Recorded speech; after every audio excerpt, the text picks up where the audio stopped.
We have the pleasure to have one of the biggest law companies in the world, BRAUN Partners. And I would like to introduce Mr. Arthur Braun from BRAUN Partners.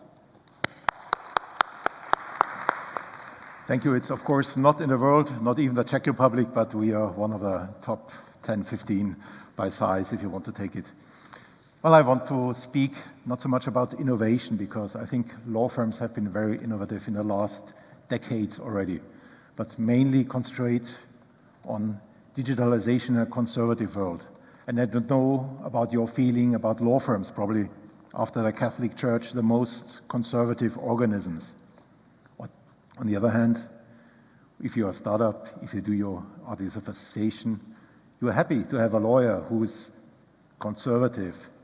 You're happy to have a lawyer who says, this contract will not stand in due diligence, and please register your trademark on time, and have your contracts with a decent arbitration court or decent court so they can be enforceable.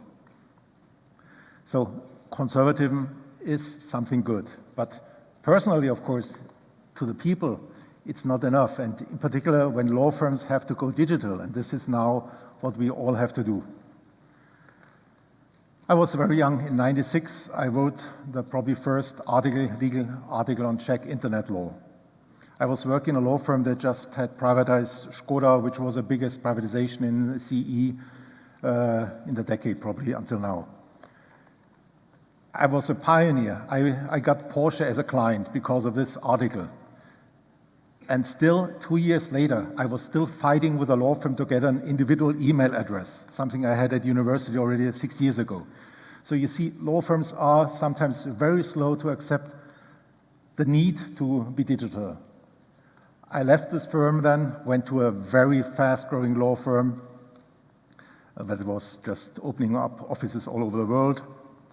So I was, in 2000, made a responsible person for the introduction of SAP into a law firm. So you can imagine SAP so far was only for manufacturing, and I was there introducing SAP into a group of 40 or 50 lawyers, bookkeepers, tax advisors. And at this time, I also found out the bookkeepers accepted everything immediately. The lawyers were the ones who had problems with suddenly digitalization.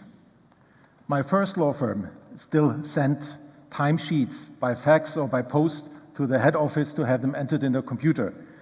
The second, as with SAP, I had immediate reporting. It was just great. So when I was a managing partner for this office, I was very happy to have a lot more information. But as very innovative companies sometimes go, my second law firm grew so fast, it imploded. So at the end of 2005, we were suddenly in a startup phase again. So 20 people from the former firm, we suddenly said, we are now on our own again. We did not want to use SAP anymore because it's, of course, way too expensive. So we returned to Excel sheets. From Excel sheets, after a few months, we had some at least time recording software, which was a Czech product. But we still saw this is not the thing we want to have. So fortunately enough, and this is one of the things you must know, not all lawyers are very interested in the digital world. This has many reasons. Some are simply too old. They don't want to be beaten by somebody who's 20 years younger and who knows more about the digital world, because alpha animal, as we just heard. Everyone is a personality, a strong personality. Of course, that's how we sell ourselves to our clients. So we rather say, this is just for the bookkeepers. I'm a genius lawyer, I will do it, so I don't need a digital world. Second reason is sometimes you have partners who are not willing to invest too much money because they plan to retire in 5 years, or they are simply afraid of not making the profit in this year. They need to pay off their house, so they will just think rather short-sighted. And of course, it's our business. As lawyers, we usually work with existing laws that have been in existence for decades, maybe longer times, even other countries. In the common law countries, you look at precedents, sometimes going back to the 19th century. So maybe some modern lawyers look what's going on in Parliament, what's going to be the future law, what's going to happen in Brussels. But most lawyers just look back because the courts, of course, also decide on base of an existing legislation. So this explains why, per se, we are conservative. On the other hand, as lawyers, we are now under immense pressures. We have to grow in size. There's competition coming up, not only from startups, from artificial intelligence. I mean, I'm not too afraid that somebody would create employment contracts with AI in a year. I don't mind. We're not making much money with these. Our money is done with real advice, which is something a machine still cannot do. I'm not afraid of AI taking over due diligence. We are not looking through 1,000 lease contracts anyway. So our clients want specific investigation by experienced lawyers. So AI will not replace this yet. But we need a lot of investment into structures, into co-working, into cybersecurity, which is also extremely important for the future, into smart contracts. This is something we will also need to have much more, which means, of course, a lot of work. You have to prepare the know-how to put it into smart contracts so your team can use it. But it will save a lot of money. So when I have a contract which is automatically related with a commercial register, with a land register, just fills in numbers that are already in a public register, it saves a lot of time. And this is what our clients, of course, expect from us, efficiency. And as law firms, we are not only under pressure from startups, legal tax service providers, but also from a big four. Of course, if you are from KPMG, it's no issue to invest tens of millions of euros into a specific software, to buy the IT people, and to overwhelm the business law firms at what we are. For these reasons, it is an absolute must for us to go digital now. And fortunately enough, we were very good. We had a first software, probably still the best software in the country, which covers document management, time recording, reporting, even can do some bookkeeping in theory. It could issue invoices. It helps us a lot with claims management. We have a subsidiary that's doing 25,000 claims per year with only 4 lawyers. This is, and 5 or 6 additional staff. So this is just purely IT-based, getting the data from the client, sending out reminders, going to the court, getting a payment order. It's purely IT. And this is, of course, with one software, which is actually probably leading on the market. We've done a lot of market investigation. But it's based on one person. So the risk, as you know, of course, software that's based on one person is very high. So we are also looking around, but there's, for instance, in the Czech Republic, not one software that's really controlling a market. Most law firms have their own adaptations. So to us, it was always nice to have the better version of the software to test out, and that's it. But going back, how to digitalize a conservative company like ours. The most important lesson I learned, even if I, as management, supported it a lot, as we learned from Eintracht Frankfurt, support from top management is important. Even if we try to involve the staff, it is not enough. Because digitalization will never work if you think it's just about introducing software, whether you make just one big rollout, or what I would personally recommend always to have smaller steps, to have a group profit first, and then pick the lower hanging fruit, and then do small steps to get the whole team together. But even then, it's not enough, because it's mainly about process. And this is, again, the human factor. We are dealing with people, not only with our clients, but also within our team. And we had this a few times already today. Our employees, our lawyers, they must all be on board. The partners, who are the owners of this law firm, must all accept some rules that maybe they are not directly ordered now by some headquarters in New York to do this. Or we are not only managed by numbers, but we must accept certain rules. But if you have small steps, and this shows, for instance, with the people who worked with this claims management, we had lawyers returning from this entity doing claims management, and they said, yes, it's a really good software. I want to continue with this. And this is how it spread along the law firm, that the system, which at first everybody looked up, it's not user-friendly, or maybe it doesn't accept all words written in another language, but how it turned out that it was in general accepted. And this is now, of course, what we'll probably look at the next steps, because the next software must be capable of using AI in some aspects. As I said, it will not change the whole legal world, but we will use AI in certain variants.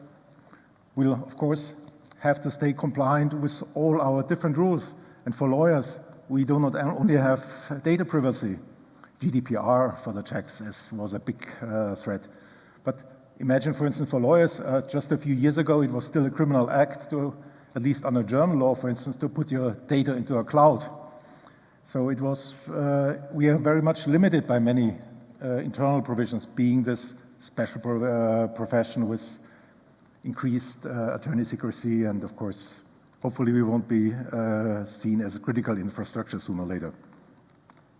So we'll see what the future will bring, but I can only say conservative companies can be digitalized, but you have to be even more careful and never do it centrally, just do it from top, but you involve your team and try to get a feedback and try to have some success stories and have these success stories really spread along the team. Nobody will be happy if you just do a big party and say, we have the best software, we have the best hardware. It's about change the process then. It's about innovation. Of course, innovation is more. It's about finding new businesses. It's about new business models. It's about finding new client groups. We've been quite successful in this. But the main thing for me in the now years, 2 years to come, is now to introduce new processes helped by possibly software, changed softwares. And this is basically how conservative entities can be changed. And on a final note, the law firm I left in the 1990s, because it was too conservative, I never thought it would survive. It has survived. It's now one of the top 3 independent German companies. So somehow the young partners managed to take over, to change the entire law firm. And maybe I should have stayed with that law firm. But to be honest, I'm much happier now with our size. We are about 75, 80 people in Prague and Bratislava. We have a lot of fun and very nice people. And I'm still convinced being a lawyer is the best thing you can choose to be in the world. And hopefully it's not too conservative. You can enjoy everything. You can be an entrepreneur. You can be an innovator. You cannot simply be a lawyer or a nice person, whatever you want to be. So I'm waiting for your questions. Somebody is already preparing. Thank you. Thank you. It's a lovely story. So let me be not so conservative as you are. It's a lovely story and a lot of insights. I have a job for you. We need to digitize some law companies, and you know what to do. And in fact, this is like kind of response to what you say, because digitalization is to make companies like to be more effective, yes, to do the job better. If you focus only on what you do, it will definitely help. Further, maybe digitalization will help you, for example, in areas that are maybe not that much in focus for the lawyers' companies, but in like marketing that you do for potential customers. Also engagement with your clients to be yes, in constant. If I may say something about this, of course, that's one of the differences with law firms also, because probably more than 90% of our works comes from recommendations, comes of a good reputation. So we hardly do any LinkedIn marketing. It's just for reinforcing your standing. We do have a client event. We do not give any gifts. We do not pay any kickbacks. It's about reputation, and that's something you build up. And the work comes from your clients, from your future clients, and as you heard before lunch, the network. which is, of course, one of the reasons why law firms are also very conservative in terms of marketing. It's not that we want to save the money for advertisements, for great social media campaigns. We need this, in particular, for hiring good people, young people. There are talents. Everybody, the war for talents is really on, but it's not for hunting clients.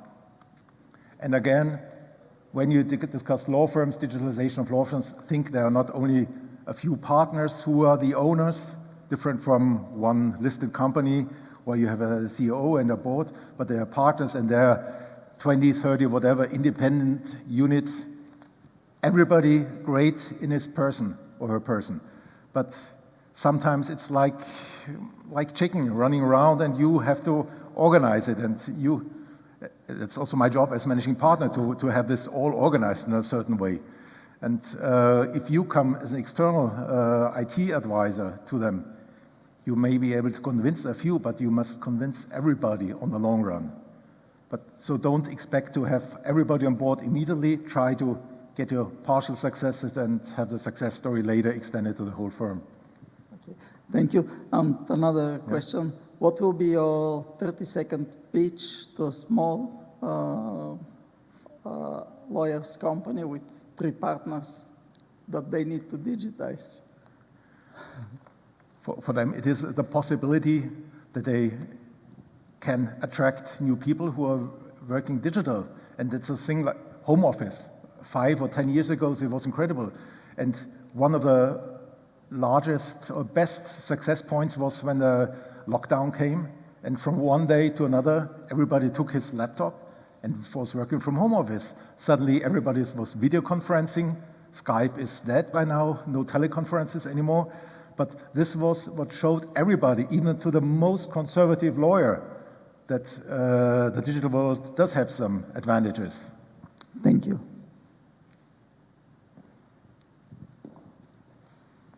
More questions?